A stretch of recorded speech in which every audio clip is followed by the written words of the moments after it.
சட்டமன்ற அதிகாரங்கள் பற்றி பார்க்க போகிறோம். ஆளுநர் யார்? மாநில சட்டமன்றத்தின் ஒரு ஒருங்கிணைந்த பகுதியாவார். ஆளுநர் யார்? ஒரு மாநில சட்டமன்றத்தின் ஒரு ஒருங்கிணைந்த பகுதியாவார். ஆனால் அவர் சட்டமன்றத்தின் உறுப்பினர் இல்லை. இருப்பினும் சில சட்டமன்ற அதிகாரங்களை ஆளுநர் பெற்றுள்ளார். ஆளுநர் மாநில சட்டமன்றத்தின் ஒரு ஒருங்கிணைந்த பகுதியாவார்.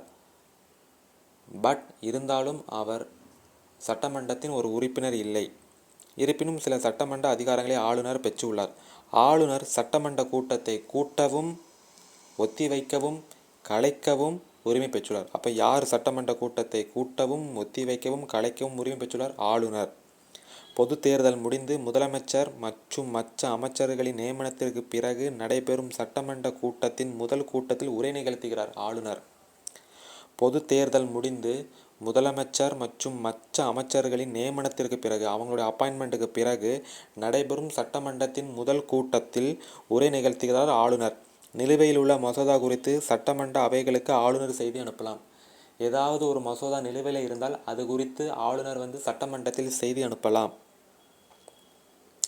சபாநாயகர், துணை சபாநாயகர் பணியிடம் வேக்கன்சி காலியாக இருக்கும் பொழுது சட்டமன்றத்தை தலைமையேற்று நடத்த எந்த ஒரு சட்டமன்ற உறுப்பினரை வேண்டுமானாலும் ஆளுநர் நியமனம் செய்யலாம்.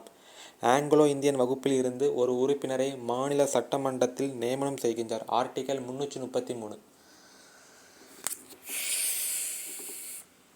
ஆர்டிகல் 333 ஆங்கிலோ இந்தியன் வகுப்பில் இருந்து ஒரு உறுப்பினரை மாநில சட்டமன்றத்திற்கு நியமனம் செய்கின்றார். ஆர்டிகல் 333 படி ஆங்கிலோ இந்தியன் வகுப்பில் இருந்து சமூகத்தில் இருந்து ஒரு உறுப்பினரை மாநில சட்டமன்றத்திற்கு நியமனம் செய்கின்றார்.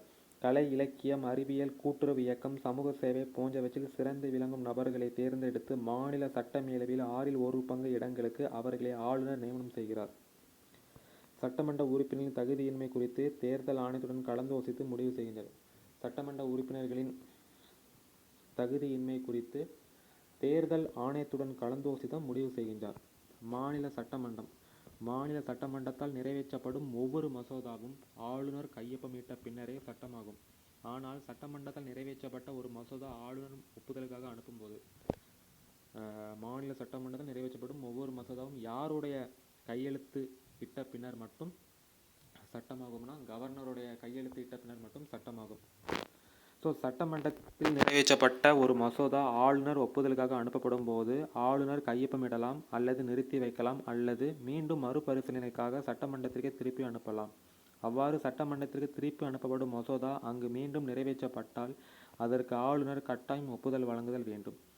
ஆனால் பண மசோதா, மணி பில்லை ஆளுநர் திருப்பி அனுப்ப இயலாது. மாநில சட்டமன்றத்தால் நிறைவேற்றப்பட்ட எந்த ஒரு மசோதாவும் மாநில உயர்நீதிமன்றத்தின் அதிகாரத்திற்கு தீங்கு விளைவிக்கும் நிலையில் இருக்குமாயின் அதனை குடியரசுத் தலைவரின் பரிசீலனைக்காக நிறுத்தி வைக்கலாம்.